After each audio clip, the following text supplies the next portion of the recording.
Aye, great tune, You Belong to Me. Now, as you probably saw, I was playing that in the key of A, right? So that's what we're going to talk a wee bit about today.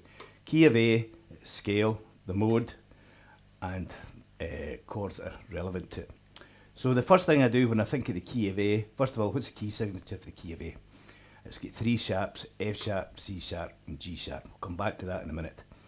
But as usual, I always think when I'm trying to work out how to play these things, what the chord pattern is, and usual, as I say, after playing for a lot of years, you can figure it out, you can guess some of the chords, you can try some of the chord patterns that it should fit in. So the first thing I always think about is my 1, 4, 5. So obviously the 1, 4, 5 in D is, in A, I beg your pardon, is A, the first, D the fourth, and E, the fifth, or it could be a dominant seventh, and back to the A. The 1, 4, 5. Second most common one is a minor second, B minor. Third most common one is a minor 6, in this case C sharp minor. Although sometimes that's a dominant 7th. So and I've got those chords in my head anyhow as I start to play the tune. But the other thing I'm really always aware of when I'm playing anything is the scale. Because the scale and the key signature lets me know what notes I can't hit. I've got to hit them what they should be. Say for example, as I say, the key signature for A is 3 sharps, F sharp, C sharp, and G sharp. So if I played a G natural in a tune like that, you know what I mean, it turns into a blues tune, which is not what we're playing. So I know it's a G sharp anytime I'm going to be hitting that note. Now, usually when we practice scales as a guitarist, we use patterns and we get very familiar with the pattern. But sometimes we lose touch with what the actual scale is. Say for example, let's play an ordinary scale of A in 5th position.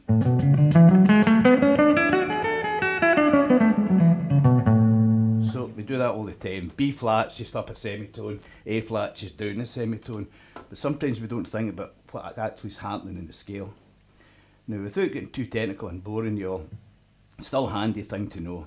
As I say, so the Western scale is basically Do, Re, Mi, Fa, Sol, La, Ti, Do, right? So we know that.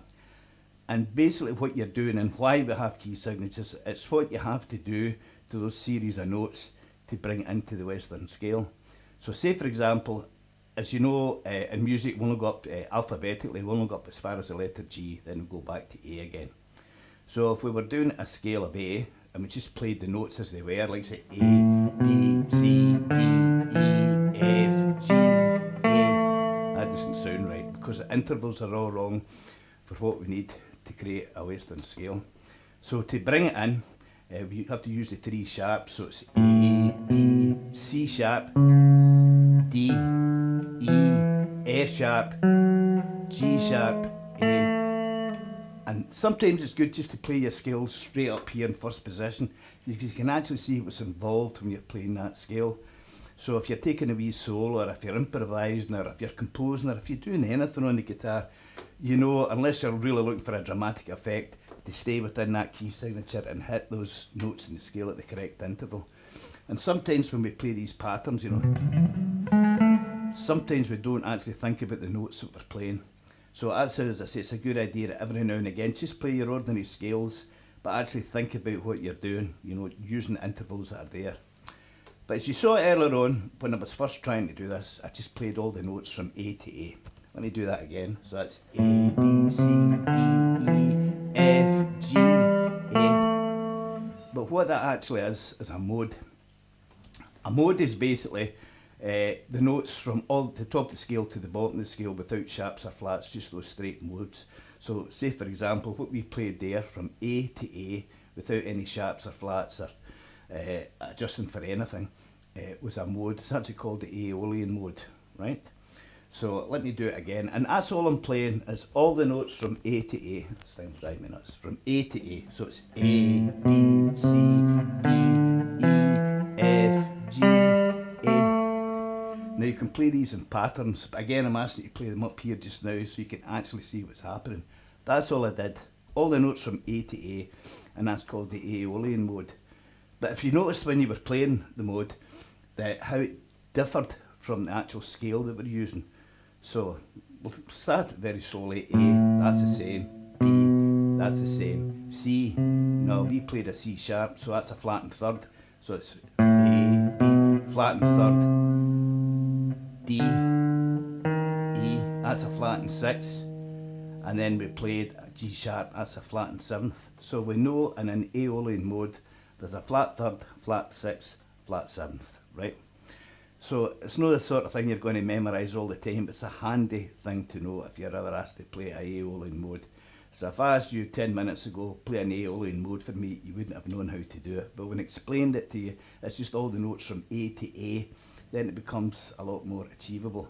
And basically what we'll do is, I'll do it another time, but you learn how to play the pattern on the guitar, because where it gets a wee bit involved is sometimes you might arrive at a jam session with other musicians and they'll say, right, I've written a tune, and you think, that's fine, and I'm looking for a guitarist. Oh, great stuff.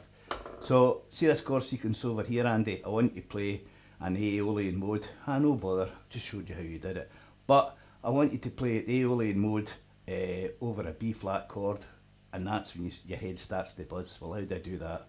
Well, you just remember the intervals, flat and third, flat and sixth, flat and seventh.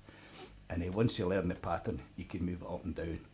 An easier illustration, I've done it before, but I'll just say it again, is all the notes from G to G, the G mode called the Mixolydian, because that's quite easy to remember. All it has is a flat and seventh. So like instead of going G, A, B, C, D, E, playing an F sharp there, I beg your pardon, you flatten it and it becomes an F natural. So instead of having this pattern for a scale, all you have to remember is to flatten the seventh. And it's actually a good mode to play over the tonic chord. So say if you're playing and doing something in C, you can play the G Mixolydian over it. Another cool thing is, once you memorise that pattern, again, if somebody said to you, I want you to play A flat Mixolydian mode, so all you do is play it in A flat in fourth position. So it's really just basically memorising all these modes. The modes, by the way, they're all named after ancient Greek tribes, you know, the Lydian, the Phrygians, the Mixolydians, and so on and so forth. But that's all they are. Say, for example, D Dorian, which is a very common one that's used. It's just all the notes for D to D. You could play a D Dorian scale right now. All you do is play D, E, F, G, A, B, C, D. And again, then you learn it in patterns. So that's all for now, guys. It's just the key of A, and sort of understanding what's going on. And it's just mainly, how I brought it up, it's mainly because sometimes we play in these patterns all the time, and yet we don't think the actual notes that we're playing. Like A flat, scaling A flat's easy because we can play G, so it's just up one. So instead it's G, so A flat's just up one more. But the key of A flat, what are you actually doing? Well, there's 4 flats in A flat, F, B, E, A. So you really have to think what you're actually doing on these things, and sometimes playing them in chord positions, you tend to lose it. So it's just a wee tip, every now and again, just play your scales in first position so you know exactly what's going on. So anyhow, that's a lecture over. So anyway, I hope you enjoyed that. By the way, when I played You Belong to Me, I did my usual trick playing in intervals, sixes, and then I changed to thirds, which is a handy thing to do. It just makes the melody a wee bit more And right hand wise, again, all I was doing, my thumb was playing the bass and my 3 fingers were playing the trebles. It's just a thing to do every now and again. Anyway, I hope that was some help for you guys, and I hope to see you later on. So bye for now.